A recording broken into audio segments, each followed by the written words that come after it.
मैं रमेश हूँ, एक ट्रक ड्राइवर। पिछले 20 साल से सड़कों पर हूँ, हाईवे की धूल फांकते हुए।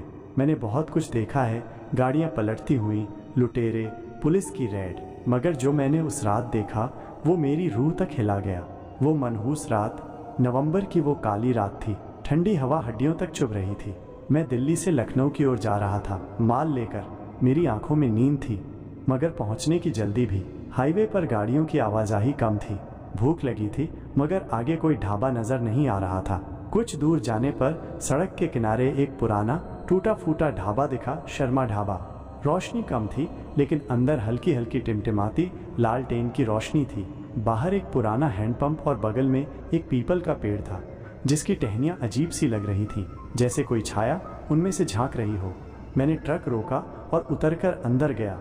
ढाबे के अंदर घुसते ही एक अजीब सा माहौल था। बहुत पुराना ढाबा लग रहा था, जैसे सालों से जस का तस पड़ा हो।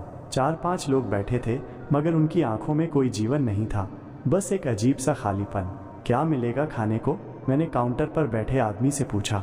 वो बिना पलक झपकाए मुझे देखता रहा, फिर बेमन से बोला, दाल रोटी। मैंने सिर हिलाया और एक कोने में बैठ गया।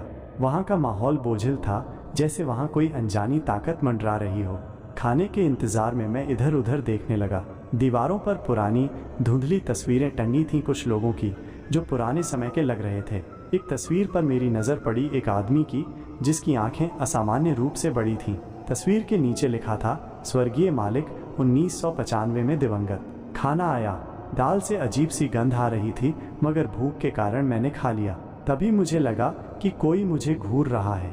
मैंने इधर उधर देखा, मगर सब अपने अपने खाने में व्यस्त थे। तभी मुझे एहसास हुआ कि वो तस्वीर, हाँ वही तस्वीर जिसमें बड़ी आंखों वाला आदमी था, उसकी आंखें अब मुझे घूर रही थीं।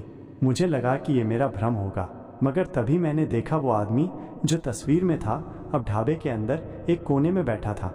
उसकी आंखें काली गहराइयों जैसी थीं और वो मेरी तरफ देख रहा था। मेरा दिल तेजी से धड़कने लगा। मैंने काउंटर वाले से पूछा, ये ढाबा कितना पुराना है?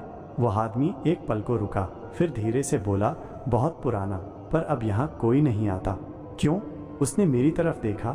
उसकी आंखों में एक अजीब सी दहशत थी। इस ढाबे पर कई साल पहले एक परिवार का खून हुआ था। मालिक और उसके परिवार को डाकुओं ने मार दिया था। तब से जो भी यहाँ रुकता है वो वापस नहीं जाता। मुझे पसीना आ गया। मैंने प्लेट छोड़ दी और उठकर जाने लगा। तभी मैंने देखा कि सभी ग्राहक अब मेरी ओर देख रहे थे, बिना पलक झपकाए, और फिर वे सभी एक झटके में गायब हो गए। मैं तेजी से ट्रक की ओर भागा। जैसे ही दरवाज़ा खोला, अचानक कोई चीज़ मेरी गर्दन के पास आई, कोई सर्द ठंडी उंगलियां। पीछे मुड़ते ही मैं जम गया।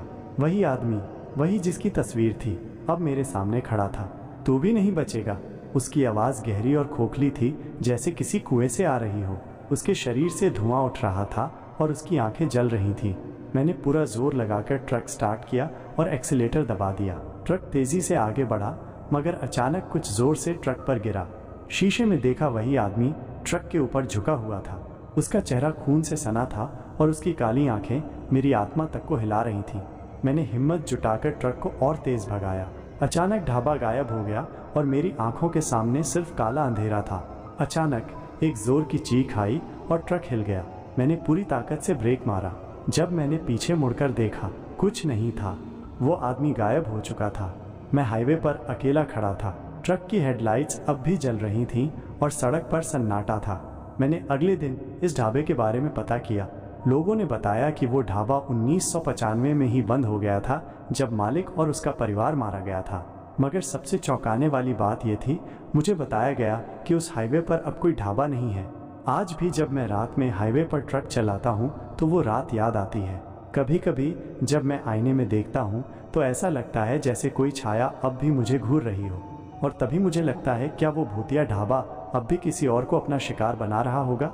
मिलते हैं अगली डरावनी कहानी के साथ। तब तक के लिए सुरक्षित रहिए और अकेले सफ़र करते समय सावधान रहिए, क्योंकि कौन जाने अगली बार आप भी किसी भूतिया जगह पर रुक जाएं।